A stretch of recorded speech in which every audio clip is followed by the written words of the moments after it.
And we're back once again. Thank you for tuning into the Still Knick Fans podcast.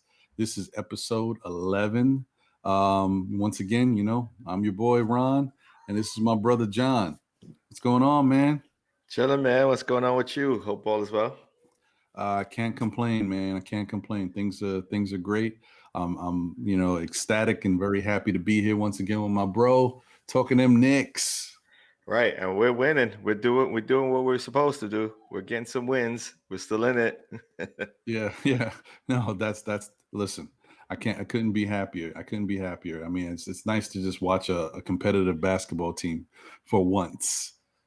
Yeah, we're not looking at them saying, okay, are we planning to lose this? Like, we're looking forward to seeing what that end of game is going to look like, and who's going to be, closing out games for us at this time, Exactly. when before you knew who we were going to have on, but we weren't so confident that we would come up with a victory. No, not at all. This is great because now we got something to push for. Now it's the fight to get over 500. Right. We're right there. Yeah. And we're in the mix, right? Like, we're in the mix. I think there's like something around like 4 to 6 teams all with similar records in the It's East. crazy. So It's crazy. we could be like I think at one point we was at number 4 and then we dropped to 6 and we could be potentially 9. So between 4 and 9, we're like right there. It can definitely shift depending. I mean, it's crazy. Yeah. Oh man, I thought that was my rhyme. By the way, nice Knicks sweater, man. I like that. Yeah, you like that? You know what I mean? I see you. Yeah, let's go, Knick fans. Let's go. You dig? Got to get that gear up, right? Yeah, man. Anyway, I wanted to start off by saying that, and also, I think I didn't do too bad. When I'm thinking about what I predicted from the last time around. I said we'd wind up winning 3 out of 3. One of the victories was a little ambitious. I knew it could go the other way, and unfortunately it did. And that was the game against the Warriors. But we were able to beat the Timberwolves.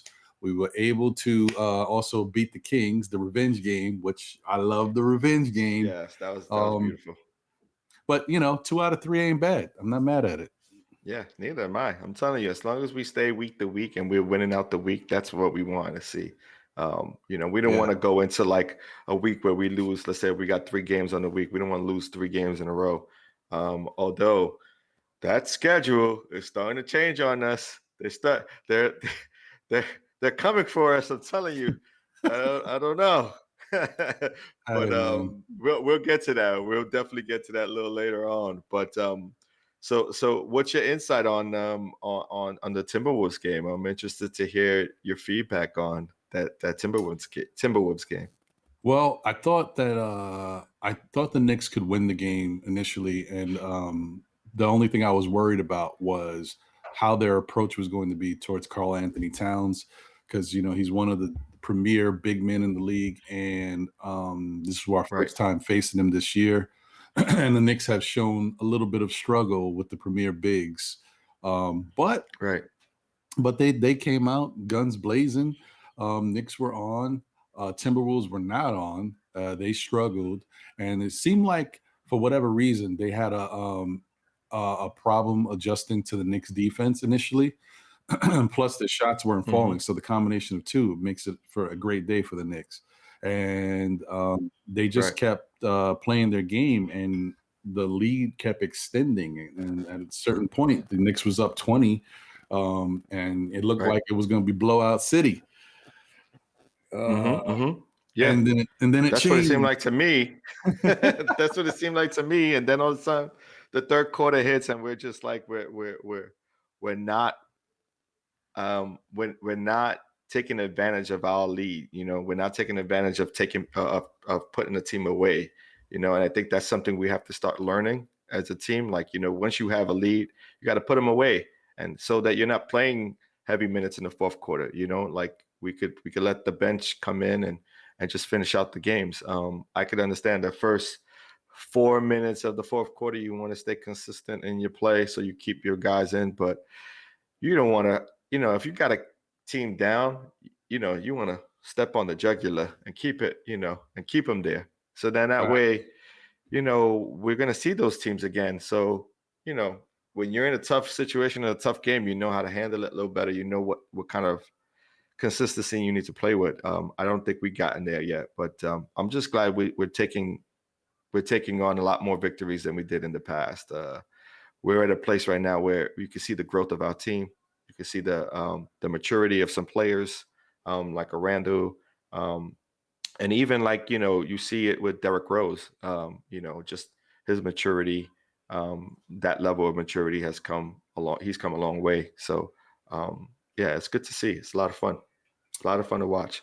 But what's up with Ricky Rubio, like playing like lights out that first half? I was like, what? What is he doing? Since Uh, when? So that's one of those weird Ricky things. You know Rubio? how it is. That yeah, he had an Austin Rivers game or something. I don't know what that was. That was that was weird. Uh, Yeah, whatever. yeah. Knicks definitely have to figure out what they're doing when it comes to their perimeter defense sometimes. I don't think Thibodeau's plan is to leave guys open on the perimeter. I think it's just something that Right. happens. Knicks get a little lazy in their switches, and their closeouts are a little lazy sometimes. And it comes out to usually it backfires on them, and especially when they're playing Right. these good 3-point shooting teams. And Ricky Rubio is not a Mhm. great 3-point shooter by any means. So Yeah. Just happened to be knocking him down, which was nuts to see. I was like, since when? Every time he hit one, I was like, since when? I was like, yeah, what's going on here? I mean, technically, But you can't be mad because sometimes when you're game planning for a team, and then they have dangerous players like Karl Anthony Towns and Beasley and whoever else they got that can shoot threes or whatever, you want right. if there's a guy you sometimes pinpoint, okay, if Rubio gets the three, let him shoot the three. But Yeah, not yeah. when he's knocking it down. But yeah, so that was my point. Is like I think every coach would have been doing exactly what we were doing. It's like, let Rubio shoot. You know what I mean? Like, that's not his game. Let Yeah. him shoot. And he was knocking him down. It was weird to see, but I think he kept them in the game enough to where that third quarter came into play, and Towns started getting into his bag a little bit, and that boy can play. So it's one of those things where you allow them to stay in the game, and once that all-star player gets consistent, it's going to be it's going to be a tough game towards the back end of the game. Yeah. So I don't But know. I also didn't like that either. I mean, if I was a Minnesota fan, I didn't like how they played. Obviously, Yeah. but I didn't like how they played even when they were coming back because Right. I was talking to one of my friends, Prophet, and he was telling me because he watches Minnesota, he has some interest in them. They play like that, and Towns be Mm. pulling. Towns took the ball. He had it for 2 seconds. He turned around and popped the three. Towns was like, get the ball. He was like, "Oh, yo, That's a where's the little offense? awkward. Where's the Uh, flow here?" there was no flow of the offense. It was basically Towns trying to do him. So Yeah, I yeah, mean, and it showed. It showed. You know why? right. Like I don't know if you knew already. Maybe you did or did not. The What's Minnesota that? coach, they fired him Got right after the fired. game. that, Yes. that was crazy. I'm like, That was foul. yeah. That was, and he's somebody's son, wasn't he? Like a coach's son. Was it Saunders? Oh Flip yeah, Saunders' son? yeah, yeah. Flip Saunders' son. That's it. Yeah, Yeah. yeah, yeah, yeah. That's crazy. Anyway, I mean, it bugged me out because I was like looking at him. There was a point where he was running up and down the sidelines, mhm. and like we got Bryant on our end who runs up and helps Thibodeau. Um, I was like, who is this young dude? I didn't even know that was the coach. I'm like, You oh didn't my know god, it's the coach. he's mad. That's funny. Yeah, Hey, listen, I mean, whatever happens in Minnesota, best of luck to them. But I'm just glad we came away with the win. You know what I mean? And we did what we were supposed to do. I mean, that was a game that we were supposed to win. So I'm glad we those are one of those games that we've talked a few games ago. It was like you run into a team like this, you got to beat them. I think even the Orlando game, we should have won that game, it's true. and we lost it. So this is one of those. This was a game where even though they're not as good as Orlando, I don't think. Maybe on Mm. paper they may, they're not. I don't know, but they came away with the win, and that's the most important part. And going into the Warriors the following game, you wanted to be at a high. We didn't want to come into that with a loss because it's the Warriors. So I we'll agree. see. It was a What? nice bounce back victory. Yeah. Yeah, we had the 1-1, and we was that was away, right? Was that a Um, home game or was that an away game? I can't recall. Minnesota was a home game. Yeah, because Oh, this was Minnesota, part of we were at home. yeah, Okay. this is part of the MSG home stretch, like a little stretch of home games. Oh, that's right. Yeah, we started having fans in the stadium. That's right. That's Yeah, right. That's right. the fans started for the Warriors game. Okay. Yeah. So that was like the lead up to the Warriors game. Nice. Right. Um. So Warriors game. It's almost kind of what we was expecting. You know what I mean? I was hoping that we kept it close because we played them really well the last time we met them and we got the win. Mm-hmm. So this was sort of their revenge game against us. Mm-hmm. But we were right there. So I mean, it could have went either way with Curry. I think you said it earlier. It's like you can't be mad at a loss like that because Curry on the end of a game is going to be kind of lights out. If there's anyone in the league that you want the ball in their hands at the end of games, it's Curry. So No, it's true. It's it was true. a valiant effort. Listen, the Knicks didn't play bad. They didn't play bad basketball. They played good Right. enough to win the game. It's I don't want to be. I can't. I'm not gonna. This is just one of those games they lost. I can't say they did anything wrong because they were playing Right. tough defense. They were getting stops on certain players, but when you are trying to guard a guy like Curry and this guy's running around in circles and then he runs you one way, then runs back and then just throws the ball up, but it's a good shot for him and it's going in. Right. It's tough, man. There's nothing you can really do. I can't Yeah. blame anybody for that. And we tried our But best to keep we tried our best to make it where Draymond Green was the player that beat you, right? I seen right, Randall backing off of him on a regular, consistently backing off of him and letting him shoot that jump shot. But Curry was on his game and he wasn't missing. And if he missed shots, he was grabbing his rebounds. He was doing a little bit of everything. And that's the dangerous part about Curry's game. He could beat you in so many ways. So yeah, and well, no, let's not forget all superstars love to play in the garden. They love to light it up in the garden. So that's one thing yeah, you have to deal with. But the other right. thing is the Warriors had two different things that took place. Wiseman had just come back. Now I think Wiseman was a part of the Hmm. first game when they beat him, but Wiseman had just came back, so that gave the team a boost. He's a pretty Right. good player. And then Yeah, very Draymond talented young man.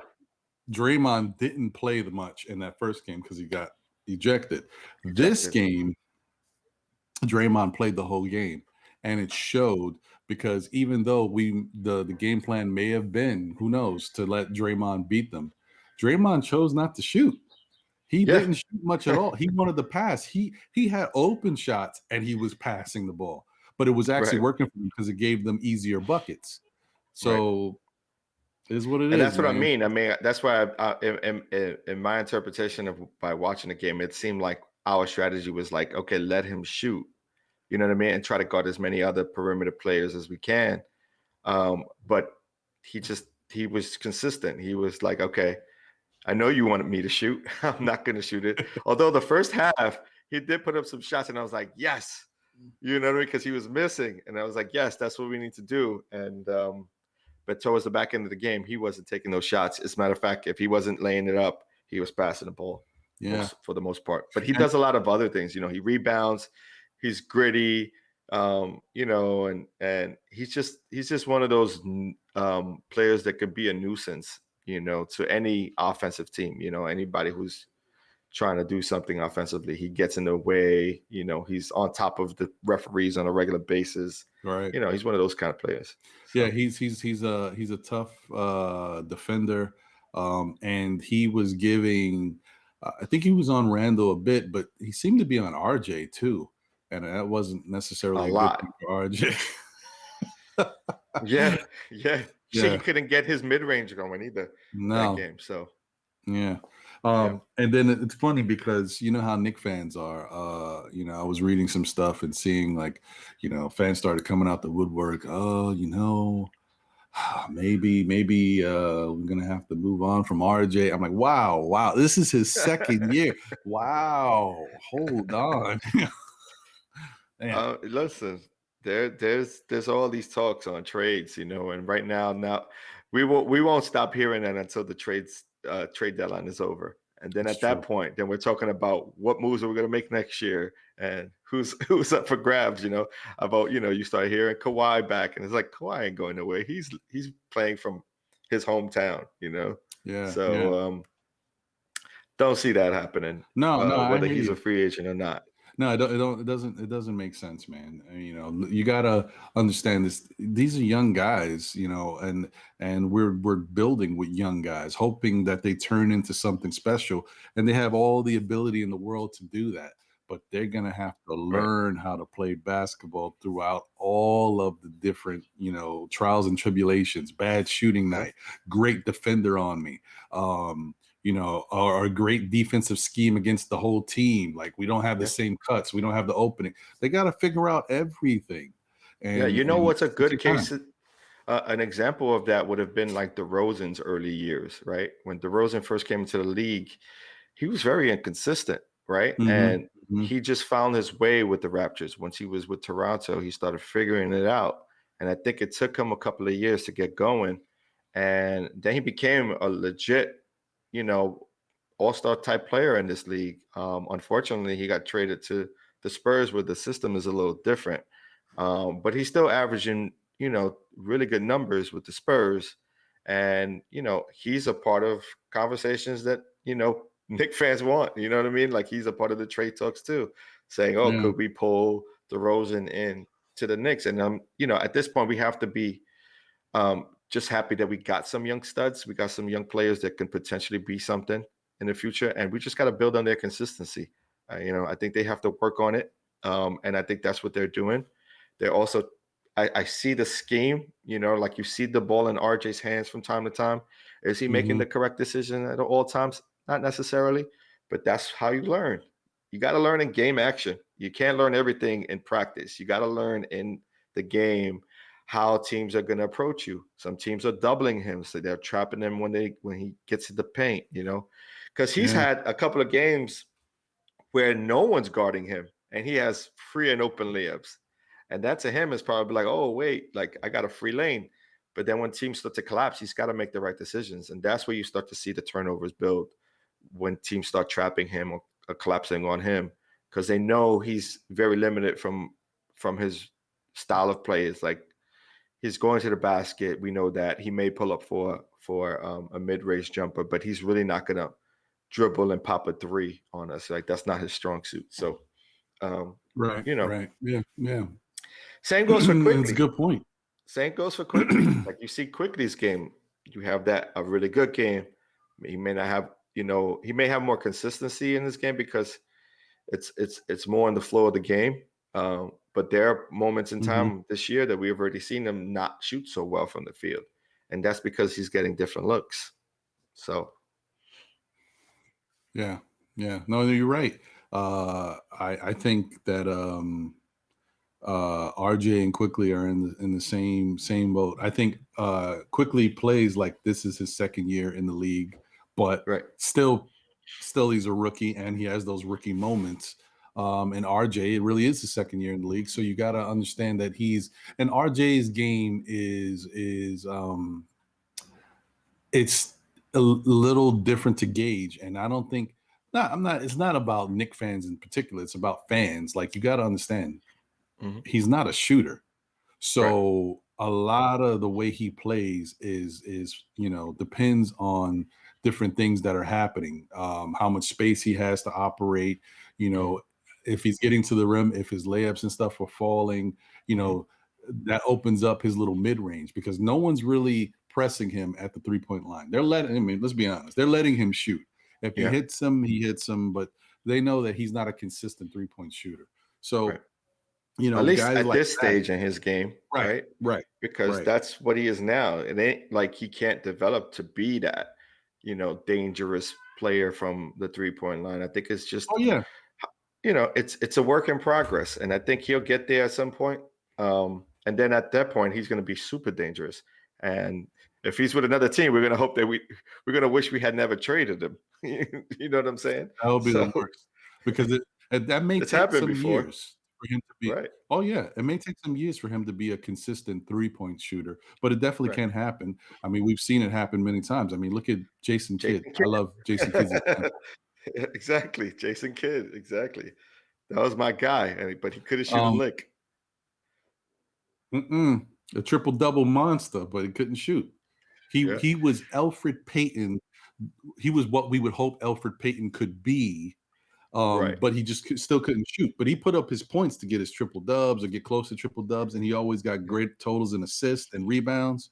Right. But then when he started shooting threes, that's when he he became took something special. the Dallas over the top, right? Because it was his consistency from the 3-point point range that allowed that team to get over the hump, and they were able to beat. Was it the Cavs or was it Miami? I forget what LeBron team they played. I think it was Miami. I want to say Miami. I can't picture it. recall. I'm sorry, I'm blanking, but I do know. It was. I think it was a LeBron team. It was good. Yeah, it was definitely against LeBron. But yeah, like I said, that took them to the next level. Also they had the Matrix there, and he was also consistent as a role player with that team too. So they had a lot of different attributes on that team. But that's what I don't want to see happen to the Knicks. I don't want us to give up on a young player like Barrett, and he'll become something in the future. He'll end up becoming a better shooter. I have no doubt in my mind that will happen for him. So,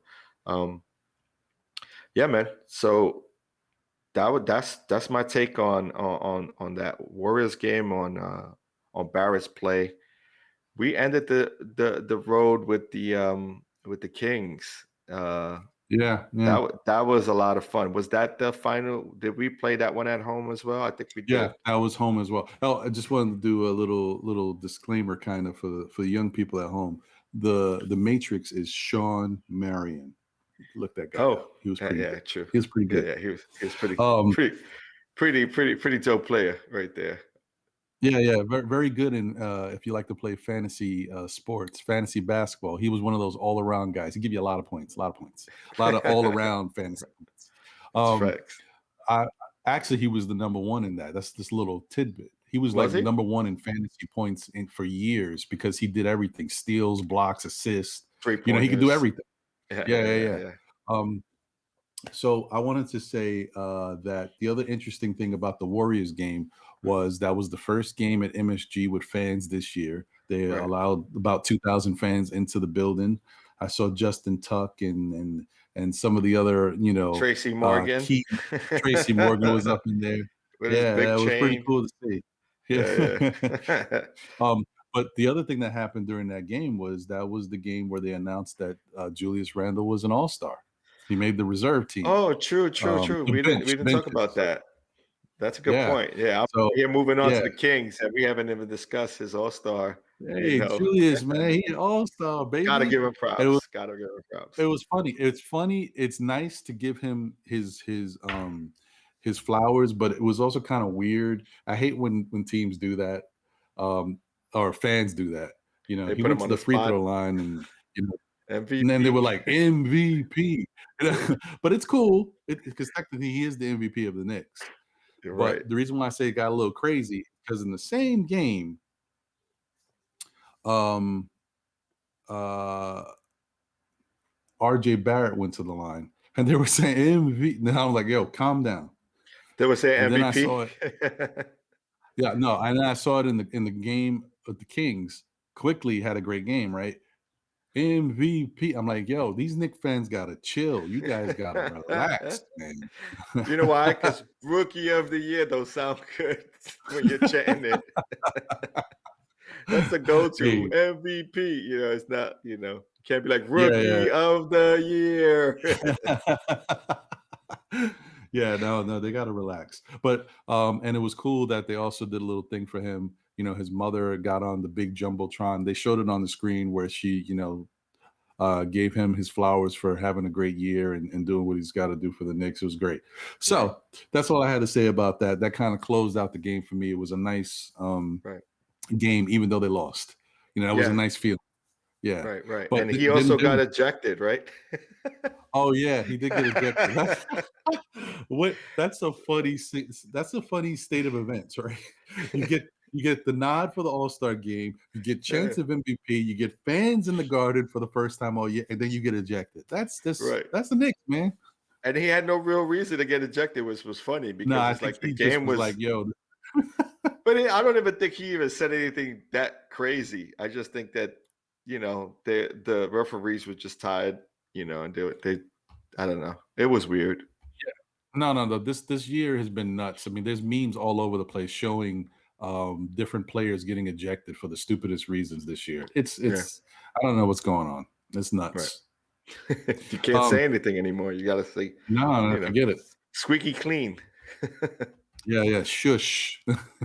So, but then that does lead us into the Kings game, the revenge game, and I Right. wanted this game bad.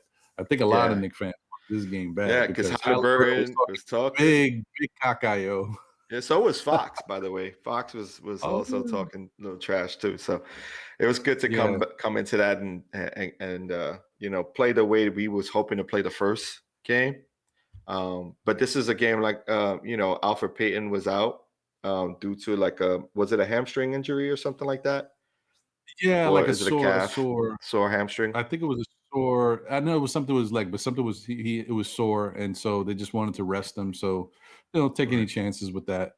And I got a little scared because I thought when they were mentioning it early when I was watching the pregame, I thought they mentioned RJ Barrett was going to be out too. So I was like, oh no.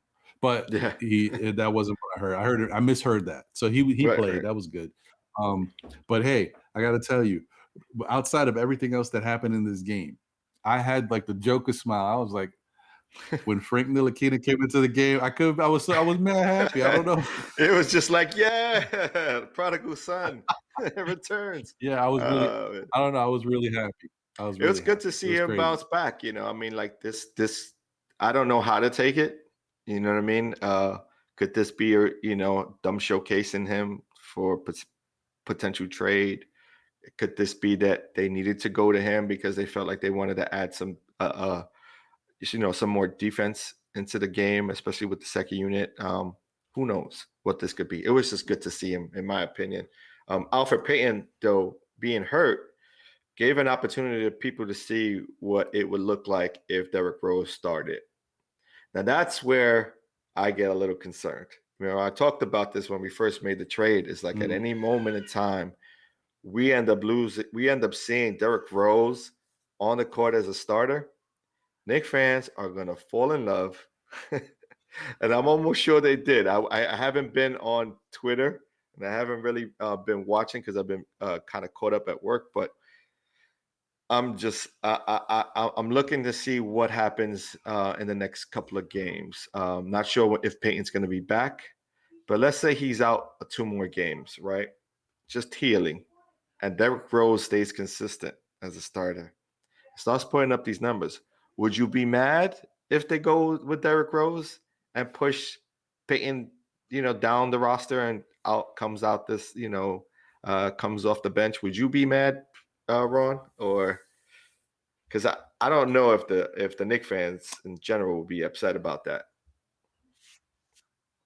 I wouldn't be mad personally, but I'm would be more concerned about the psyche of Peyton because I understand that he's dealt with a lot of criticism and a lot of stuff early in the year, and he's actually played pretty good basketball Yeah, consistently. I he has his moments where obviously he's not a great scorer by any means, but he can score. So if he gives you 15 or more points, then you most likely getting a pretty decent game from Peyton. And that's what he's been trying to do. He's been trying to put up around 20 points anytime he gets in the game. You can see sometimes he'd be chucking lately. So Listen, they're giving him the bat. I mean, early on, that's what we talked about. It's like they're giving you the lane. Just go for it. Go. Like that was my statement. I was like, just take right. what they're giving you. And now that he's doing it, it affects the game because now he's in the game defensively too. So when he's on and he's aggressive, his defense is that much better. You know, he's up on guys. He's playing aggressive. He's gonna make his mistakes. But yeah, I mean, what do you do? Are you I mean, but will you be mad? Is the question. Will that upset you? I wouldn't be mad because I think it might be the best thing for the team, and I'm gonna tell you why. Okay. The one good thing out of this is that we've seen Derrick Rose come in, you know, like when he first came to the Knicks, he was playing great. You know, first couple games, things were working, and whatever wasn't working, he was doing other things. He was finding guys, making easier shots for people, getting people open. So you know, things were still good. Then we got into a stretch where of a couple games, maybe 2, 3, maybe, but I think it's definitely 2 games where his shot wasn't falling. I mean, he was missing layups. And then he was going into the towers, and these guys happened to be good defenders, and they were blocking his shot. And that leads to a little bit more frustration. And then he started doing too much, and it just didn't look good. So you got to see the bad part of his game at this stage, this age. So the fact that they put him in the starting lineup and he was on, it looked great. But as a real Knick fan, a real basketball fan, you know that it doesn't matter. He can still have these off games. So I don't think that it definitely it didn't sway people just because of that. Now, where I think it swayed people, at least it swayed me a little bit, is when Quickly came into the game. And I noticed that Quickly turned into the old Quickly because he was running things on his own without being sidekick to Derrick Rose, and it seemed like he was a lot more comfortable. So that's the thing. When Derrick Rose first came to the Knicks, you know, Thibodeau had him and Quickly come out together, and it was okay because they were learning each other, and he was trying to make it easier for Quickly to get open looks and play off the ball. But then all of a sudden, Quickly started struggling. Quickly had like 3 bad games in a row, technically, when you look at his output. Right. So this game where he was able to come out and do his own thing, he drops 25 points or whatever, 20-something points. He played a great game. His shooting was efficient. Right. You see the difference. So maybe Derrick Rose having that starting unit gives the starting unit a little bit of punch, and it allows Quickly to still do his thing in the second unit and feel a little bit more free. Doesn't feel like, you know, he can do both things. So he doesn't have to just be off the ball. He can be on the ball too. I think that might help him. And, you know, I was watching. But then what does that do to Peyton? You said I don't want to affect Peyton's psyche. No, it's going to happen. What does that do to? No, it's going to happen. I think that benefits the Knicks better because of noticing how it opens up quickly. Because when the Knicks don't have Quickly scoring and doing what he's been doing, it's more of a struggle for them to figure out how they're going to win the game. But him playing well, I mean, it's a lot easier, obviously. But yeah, it's definitely Peyton. It's going to affect him. But I don't think it's one of those situations anymore where Peyton's the odd man out or you got to trade him, because I do still see the value in him. However, there's just so many different caveats. Now that you start playing Frank Ntilikina, and let me tell you, watching Frank out there, Frank played pretty good defense, and he hit a couple shots. He had that nice little mid-range fadeaway, like shades of Kobe Bryant there. I was like, what is that? He had a layup. When did he hit a happen? You know, and he's got and Frank's got height, and he's a good defender. He's probably 6'6", right? 6'6", but with his wingspan, he's like 6'8". Yeah. Like, so he might be a better defender than Peyton. I don't know about that one. I know he might. No, he might. I don't know. Yeah. I don't know about I don't know. I'm still kind of on the fence there. It's tough. I don't know. It's tough. I just think that the Knicks have a good dilemma, but it is going to be a problem for one of those guys. And I think that the fans would definitely be upset if Frank doesn't play, because Frank played some good minutes. He played some good defense, even though Halliburton showed him some things. Halliburton's good, Halliburton's man, good. and He's a over the really past good couple of player. weeks, he's been getting better. He's a really good player. Yeah, he's been getting better. So That going into the draft, I was Halliburton or Toppin. In my eyes, it was a win-win in my opinion. Now that I'm looking at Halliburton's game, I'm probably like Halliburton is a little bit more prime at this stage in their game than Toppin is. But I think Toppin will be fine. I think Toppin is starting to show himself too. Right now, he's been having some really good games defensively, offensively. He's been more aggressive. So we're going to start seeing kind of like that development show itself for Toppin. So I'm not mad either way. But I do like Halliburton's game. I really do. yeah, no, I agree. I think you're right. I mean, I had different guys in the draft that I was pinpointing that I was really looking forward to seeing who was going to shake out. But you were big on Halliburton and Toppin, especially Halliburton from the beginning. So right. yeah, I think you're right. But so I mean, if we had to turn around time and look at things differently, it would be Halliburton and Quickly. Yeah, Could that still work? Probably, probably. but I think we would have a logjam at guard spot. We wouldn't have Derrick Well, Rose though. we wouldn't have Derrick Rose. We wouldn't have thought that Peyton was going to come back, because at that point they had let Peyton go. You know what I mean? So like that was why Halliburton was so interesting at the time. During the draft, it was like, well, you got an opportunity to get a point guard that we've been asking for. He is a tall point guard. He's long, lengthy. He could pass the ball. I think his jump shot was the concern, but he hits it, even though it's ugly. He hits it pretty consistently. It is ugly. It's very And he's a student of the Matrix-like. game. Very Matrix-like, but he's an astute player, right? He understands the game. He knows where to be. And I think that shows itself. But again, I'm not mad with Toppin. I thought Toppin coming into it was a larger player. To find him at 6'9", when you look at his game against other professionals, I think he needs to build a little bit more mass. And once he does that, I think he'll be fine. But I think his game is coming along really well. I agree. He's definitely starting to look like he's more in the game now, and he's flowing with the game. And he's starting to feel a little. I think his shots are falling at a better percentage now. He's taking it. It doesn't look like he's shooting, hitting the top of the backboard or something on his threes. Right. But he isn't shooting a lot, right? So it's not like he's shooting it at a high. He's not getting a lot of shots up, but the ones that he is getting, they look better, and they are more consistent right now, which is a good look. Yeah. My thing with Peyton, I don't really want to mess with the lineup unless we're trading him, right? Like I don't want to.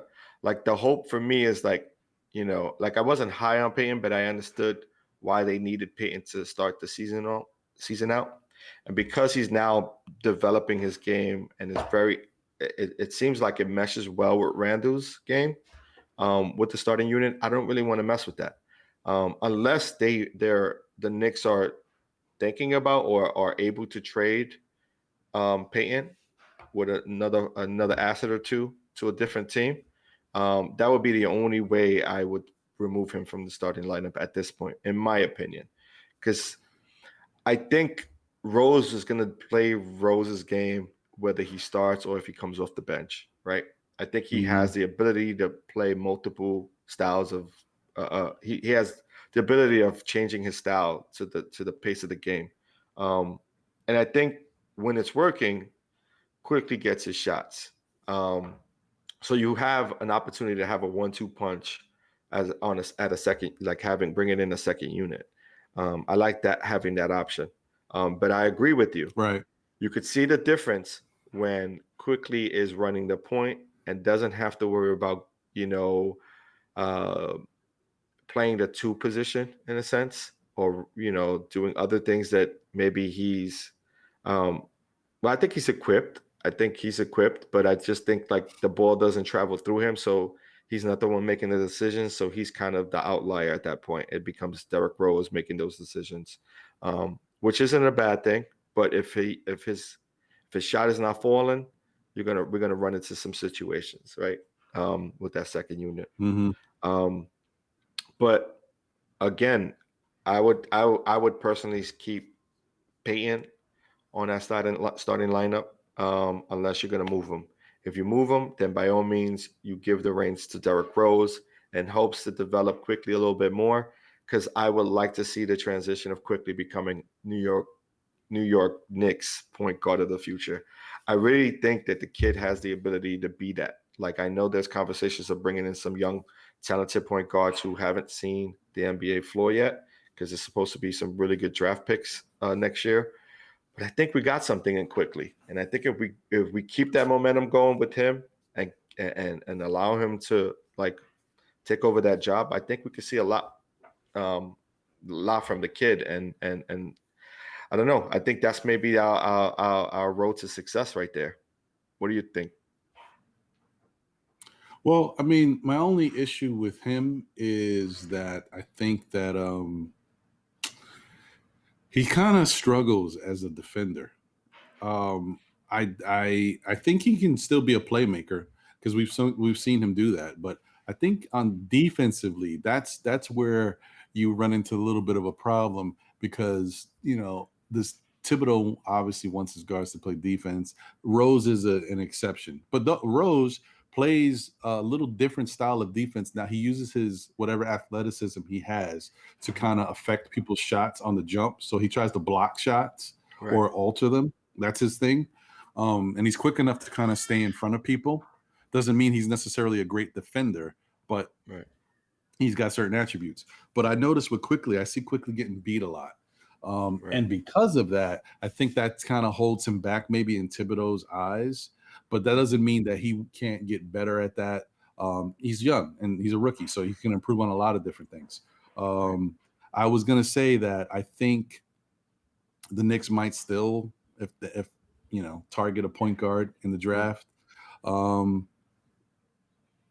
They got a lot going on right now. So either way it shakes out, it doesn't necessarily stop him from elevating, but I think they're going to want to get something solidified with that position. So if he don't work out and necessarily in that role, it's not going to really affect him because the guy can shoot. I mean, and Thibodeau called him a great shooter. I mean, it is what it is. So he can be off the ball and still benefit. But what I was going to tell you before is when I was watching the Nothing But Knicks podcast show with Simeon.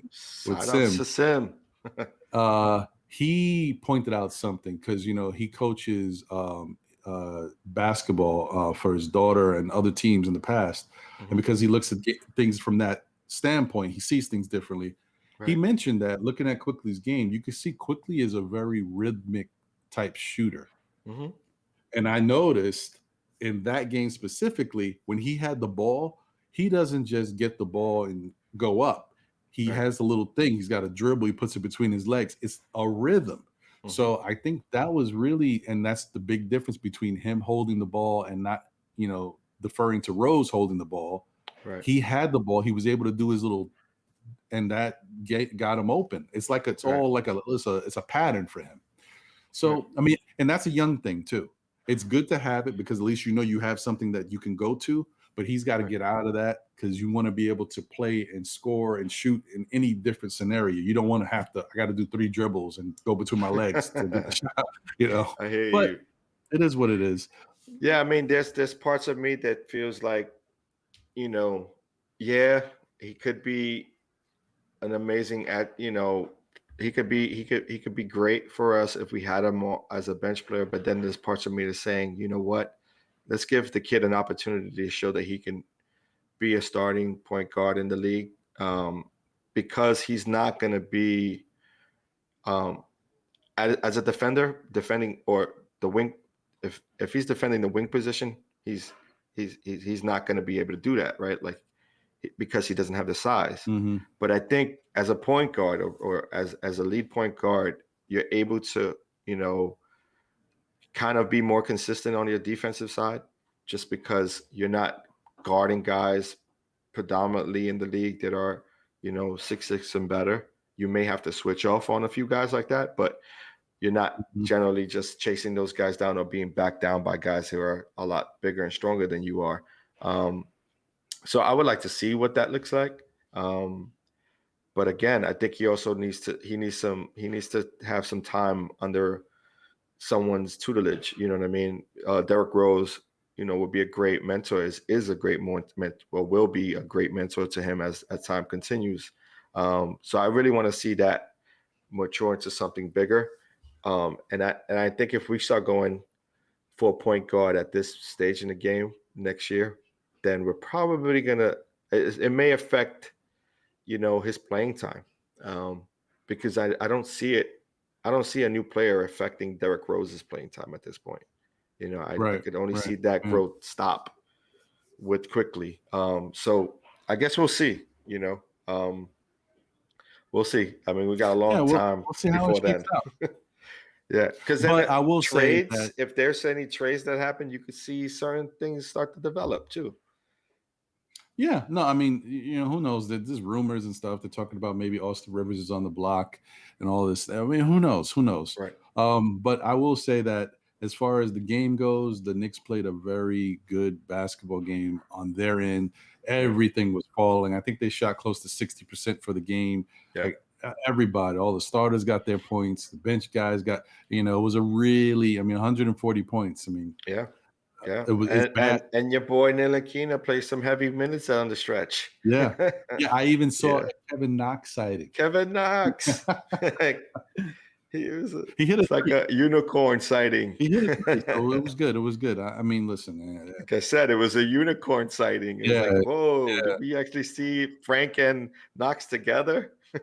Well, I mean, I tell you, that's gonna make it very interesting to see who your stock risers and fallers are, because this one's kind of tough for me. I gotta, because I had a good week watching these guys. I don't know. I mean, it was rough for me. But I can tell you, if you want, if I'll make it easier for you, I'll start. I can tell you. Okay, please. I can tell you, the riser for me was. I hate to say it again, but it's Julius Randle. I'm sorry. Look, Julius has been playing very consistent basketball, and I got to give him his props for making the All-Star game, man. This is a hell of an achievement. This is his first time in his career, and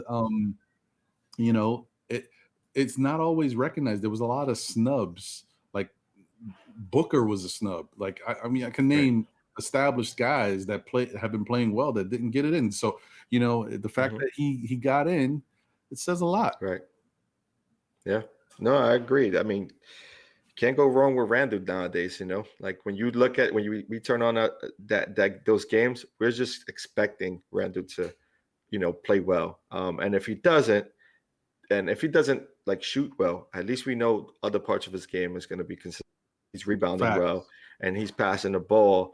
And, so he's still in kind of like the elite level of playing this year, right? Like he's there. I'm going to say stock riser.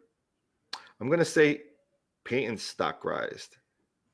And just because of his consistent play, I know he didn't play the last game, but like his consistent play from week to week has been there. He's done, I want to say the last 2 weeks he's averaged above 12 points in each game. He's around there, a little bit higher. And I think he has been a kind of a catalyst of sorts. So I'm gonna go with Payton as my riser. Just because even in games that we lost, he was kind of the more consistent player on our team. He was one of them, because Randle, of course, has been really consistent. But I think as a 1-2 punch, I think Payton has been that second person who has brought it every game in the last 2 weeks. So I'm going with Payton, which may be a reason why they may trade him. So we'll see. Could be. I can understand that. And if I had to say that there was someone whose stock has fallen, I'm gonna say Austin Rivers. I mean, just the fact that now you're in trade talks, and and he's putting out statements about like he's still happy for the team and he's with them and wants them to do well. But that's like, that's like an exit interview. Like, so You think so? There's some parts of me that feel like if there's a move that doesn't include Austin, that we could see him again. I mean, we definitely could see. I just think in their benefit to try to make this team as well rounded as they could with the means that they had. The Knicks got a lot of guards, man. It's just a Right lot now, of yeah, guards. for sure.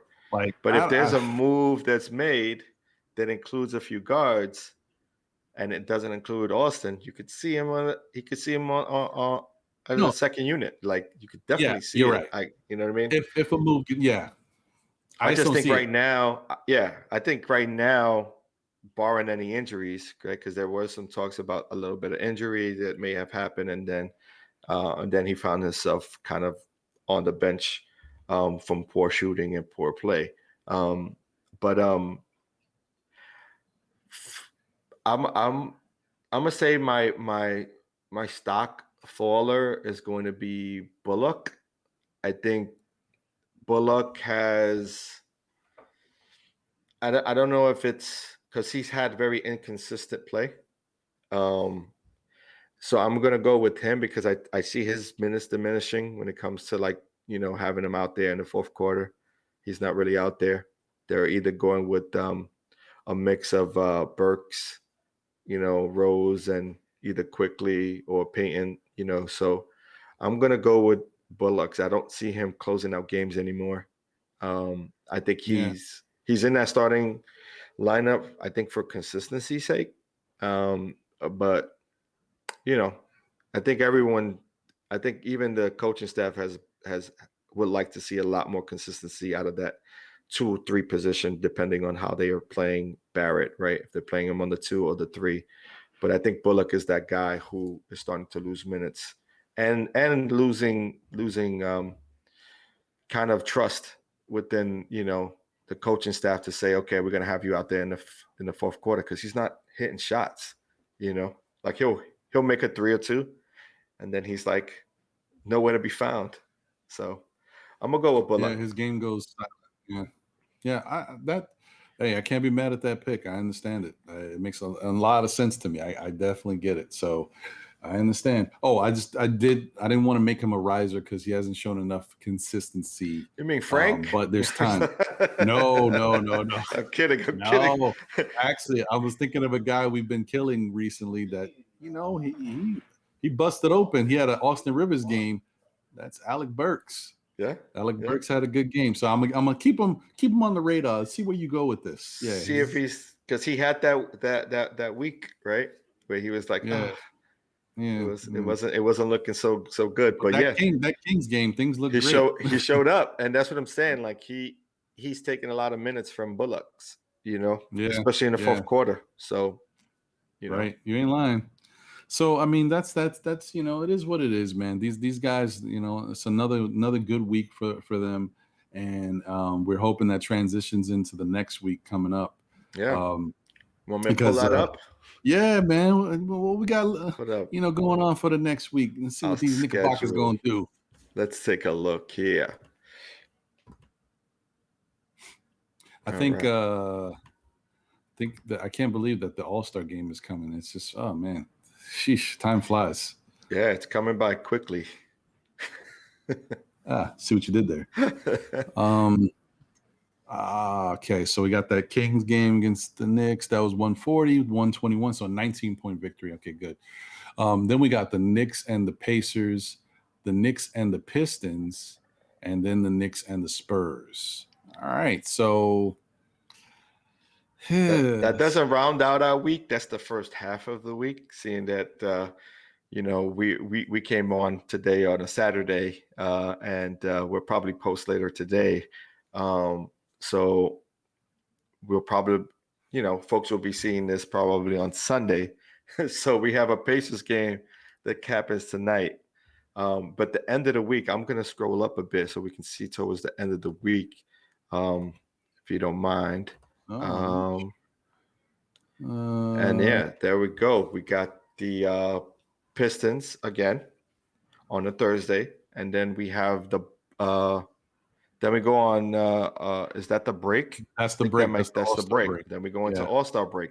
But right after All-Star break, we see the Bucks. So that's we'll take it to the Pistons game on the 4th, and then that's what we'll cover. Yeah, and that Bucks game, that's going to be a revenge game for the Bucks. So I know. That's why I don't want to go there. Yeah. Yeah. Okay. All right. So that's pretty good. That's pretty good. So I would say, I mean, if I was looking at what we got right ahead of us, I'm not scared of the Pacers. I think the Knicks can beat the Pacers. I think the Knicks can beat the Pistons, and I think the Knicks can beat the Spurs. So I'm hoping which one of those games though will be the one that if we lose, you wouldn't be mad at?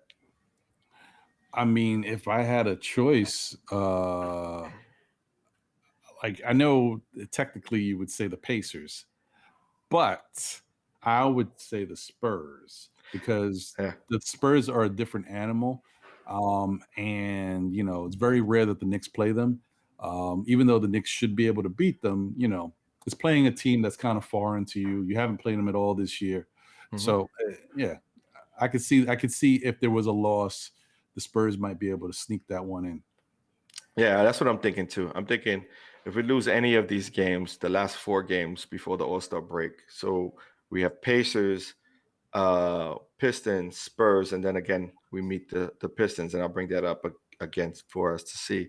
But I think the Spurs would be the ones that I feel like if we lose, I won't be mad at because they're having a pretty good season right now, and they're also still very well coached. So that's very true. Very true. Yeah. So I would say like that's this could be a nice, and this could take us to that 500 point that we've been so wanting to get back that's to. Been eluding us. Yeah. Yeah. No, this might, this is really be a nice stretch of games with victories going into the break. Yeah. This could be nice. Yeah, for sure. I think this is kind of a win-win for us because we had such a tough schedule to begin the season. Now that we're ending the first half of the season, what's against some teams that we should be winning against. It's a nice back end stretch, because I know coming into the second half where we got some games against some really elite teams, and so we got to be prepared for that. No, I agree. So you're saying we're going to go, so with the 4 games, Pacers, Pistons, Spurs, and Pistons once more, what are we going? We're going 4-0 or 3-1? Well, if you want to include that second Pistons game, I'm going to go 3-4. I mean, 3 out of 4. 3 out of 4. Okay. Yeah, that's not a bad odd right there. I'm okay with that. I can see that. That gets us over 500, makes the team look really good. A nice first half to talk about going into the break. And yeah, we can definitely build on that. I'll be very, very happy with that. Yeah, man. I would be too. I think the Knicks could come away with 4 victories. If we lose one, I wouldn't be surprised. But if we split and go 2-2, I won't be mad, but I will be a little sour. I'll be like, why did we lose? Because it's gonna have to happen against. We better not lose against the Pacers tonight. Like we cannot lose against the Pacers tonight because that's the game you have to win, right? This is a game because you're gonna face them again sometime down the line, and they're right there with us. You know what I mean? So I don't want to lose a game like we did against Miami, where they're in the mix, and now we lost 2 against them. So anytime they win, we drop down like 3 or 4 spots. I don't want to see that. Yeah. I don't want to see that going back and forth. No. I hear you. So we got to win the Pacer game. Yeah, the Pistons. If we lose one, it's gonna make me sour because they're not all together right now. Like they don't have all the pieces. They got Jeremy Grant, right? Jeremy Grant is his name. Is that the kid's name? Yes. Yeah, he's having a terrific season right now. He's doing really, really well. No, he's balling. He's balling. Kudos to him. He's got an interesting game. But but I don't think they got enough firepower to beat us. And I'll be surprised if we don't come out aggressive and take it to them like we did the Sacramento Kings. That's what I'm expecting. So we'll see. Hey, that's for me 4-0. If we go 3-1, I'm not I'm not mad about it. If we go 2-2, I'm sour. I'm gonna be sour. So yeah, no, I hear you. And listen, outside of that, I'm just hoping that the Knicks don't decide to make any stupid trades. If they do make it, what is a stupid trade? What in your opinion? Any trade that I don't like, no. That could be anything. No, I don't think. Like, I would not be happy with a Bradley Beal trade, unless it was a steal. Like, if we got Bradley Beal for a steal, of course, what team wouldn't take that? But the average trade, or the trade that they would be looking for, I would not be happy with, because they want like 3 first-rounders, they want pick swaps, and they probably want a couple players. No, that's too much. And it's just, I mean, it's not. It may be his value, but that's just not what we should be prepared to spend for the guy. So if they wanted to do something where it was something that made sense, an upgrade at a certain position, small forward or even shooting guard, and we gave up minimal assets. We gave up some ball players that were on our bench that we can't figure out how to get them in the game because they just don't fit Thibodeau's style right now. And we gave up a minor pick, a second-round pick or something like that. Or maybe it was a guy who's worth the first-round pick, but a later first-round pick, like not down the line, not a current. Right. I'm okay with it. I just don't want them to leverage the asset vault that we got. Be smart. Let me ask you something. If the Knicks were to make a push, right? This is hypothetical, right?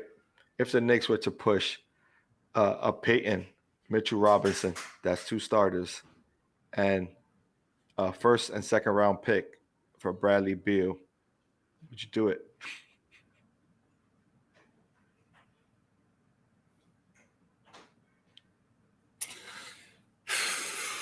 Well, I might do it. I might do it. So for me, the steal, it's all depending on how many assets we're trying to give away, right? Yeah. Like how far, we're trying to go with it. So there's a limit to how much we'll be as Knicks fans willing to hand off. That doesn't really, for me, I'm always looking at it like that too. Where it's like, if we're not giving away way too many assets and we're not depleting our team of players, then by all means go for it, But if you start losing first-round draft picks and you're losing starters and main players on your team, that doesn't make sense. It's very similar to what we did when we got Melo. We got rid of everybody. Yeah. You know what I mean? Because I think at that point, Chandler and Gallinari were players that were, coming of age. Like they were young, but you could see what the potential was with them, So yeah. I'm in agreement with you, bro. We can't give up too much. No, I agree with you. I can't be. I mean, the only reason why I even had to hesitate to think about that trade was just, do I want to let go of Mitchell Robinson? But is he worth? Oh yeah, Beal deserves more than that. I just don't feel comfortable with the Knicks doing it. But no, Beal is worth a lot. But yeah, I we'll see what they do, man. I just hope.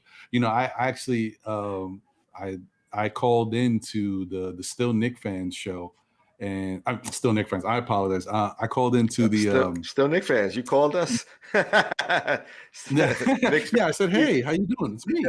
No, I called into Knick Fans TV with CP Jay Ellis and Ashley Nicole Moss, and I commented that I think the Knicks should not make a trade at all because I wanted them to be able to see what the fruits might be of these first round picks, because depending on what Dallas does and what the Knicks do, you never know.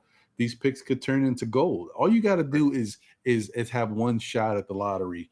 You don't know what you're going to get. You can get the first round pick. I mean, you can get the first pick overall. So I want to be able to see what those picks are going to do. And then after this season, I think at that point, the Knicks have built up enough of a culture that you can start making some moves to structure the team the way you want. I think you got to get through this year with what you got and develop these guys. And also you're building a style of play. This is the first year under Thibodeau. First year learning how to play his style, becoming a defensive oriented team, and then also, another year for someone like Barrett to grow. Obviously, Randall has definitely grown. So I think next year is the year that you interesting how Randall is no longer on anyone's trading block. Ain't that crazy? Isn't nuts, that nuts? It's like from the start of the season. We're not even 30 something games from within 37 games or 32 games, whatever it was the first half. Everyone's mind has changed when it comes to Randall and trading him. Everyone's like, nah, you can't trade Randall. You can't trade Randall. So, but how about if you do a 1-on-1, Randall for Beal? Oh, no, I'm just kidding. It's interesting, but I wouldn't see the point. Yeah, but then you're like, okay, well, who do we get to go with Beal now? Because we need somebody else. Well, what do you mean? Now you give space for Toppin to grow. You still have Barrett. You still got Rose. You still got Quickly. You're doing a 1-for-1. Like there's so many different things you could do now that we're actually viable. And that's what I'm saying. Like we're a viable team now. We have the ability to pick and choose how we move forward, which is we haven't had that in the past. We've had the worst looking team where everyone looking at the team was like, we don't have any assets at all. Now they're looking at us and saying, you got Randall. You potentially even got Payton. I think Payton's stock grown enough that other teams are looking at us and saying, okay, there is a possibility there. You know what I mean? I'll be willing to take on a guy on a 1-year contract who can provide some stability to our either first or second unit. So, you know what I mean? That's a good point. But we didn't have we'll see before. What happens. No, you're right. We'll see what happens because I don't know. I just don't want them to do. And I think so far I can't say that the front office has done anything stupid. Everything has made sense, and if it doesn't work out, it doesn't work out. You're taking chances. I mean, even with Austin Rivers, his stay here, if he gets traded, no harm, no foul. He came in and gave the team a little energy, but they're only paying him $3 million a year. Right. Oh well. But us as Knicks fans, we're always looking at trading the assets that we have that we're not playing, is what I'm saying. You get what I'm saying? And that's what we normally do. We look at the assets that we have on our bench that aren't actually doing anything for our team right now. But let's think about it. How about if we start looking at the team that we have on the court that are actually functioning, and we say we can take 1 or 2 of those pieces and ship them out for something that we're looking forward to build off in the future with? You know what I mean? We have to be open to that because we have assets now that can provide substantial minutes or play substantial minutes for other teams. So we have to be open to have those talks. And I think our Knicks front office, I think Leon Rose and World Wide West are all talking in that same vein. I think they're looking and seeing if it makes sense. So I wouldn't be surprised, if we turn around and we see our lineup look a little different after All-Star break. I mean, you might be right. I don't think, although I don't think they will move Randall. I think Randall's off the. They may not say that because publicly, you want to keep all your options open. But I think they're very happy with what Randall has become. And if you have Randall and say a Bradley Beal, the trade-off between the two, who's the team going to stop? You got a guy who plays bully ball who'll take you inside. You got a guy who shoots lights out from the perimeter. You got trouble. Right. Or maybe they don't play well together. That's enough. But listen, if always a the Wizards have been playing pretty decent lately. If freaking Bradley Beal can play with this guy, Westbrook, then he'll be fine with anybody, man. I hear you. I'm just saying that, I don't think we could take anything off. I don't think anything's out of bounds. You know what I mean? And I think that's why we're still Knicks fans, right? Because it doesn't matter what people say or what the front office does. We're gonna still be Knicks fans, and that's the purpose of our show in all this essence. You know what I mean? We ride or die all the way through and through. You know, we're gonna focus our energy on the team that we have. We're gonna give them their props. We're gonna, highlight them. And if they're losing, we're gonna try to defend the losses. So it's just what it is. We're gonna try. We're gonna try. I'm with you, man. I'm with you. Well, listen, this has been another great one. I thank everybody for tuning in and viewing us, talking about these Knicks. They're looking good. Now y'all don't got to be embarrassed to tell your loved ones, hey, yeah, I was watching the Knick game the other day. What? Right. I can wear this gear proudly. Now it's okay, man. So we'll see what goes on going forward. Hoping for the best going into the All-Star break in another week or so. But we got another big week of games coming up. Yep. And once again, this has been fantastic being here with my brother John. I think you guys are definitely welcome to get on our Instagram and say what's up, Right. or Twitter. That's still Knick fans. Comment down below, subscribe. Yeah, man, we appreciate all the love. Thanks for tuning in, man. Hey, man, you got any closing words, John? Nah, man, just enjoy the week of games, man. Going into All-Star break, let's root for our guy Randall, because he's well-deserved All-Star player this year. So yeah, and just enjoy that weekend. That hopefully we'll get on, right? I think we're planning to get on a sports. Yeah, we're planning to do something a little special that time. So we'll see what we can do. All right, cool. Well, all right. Thanks again, everybody, for tuning in. Appreciate you all. Take care. We'll see you next time on episode 12. 12. Yeah. All right. Peace. Take care.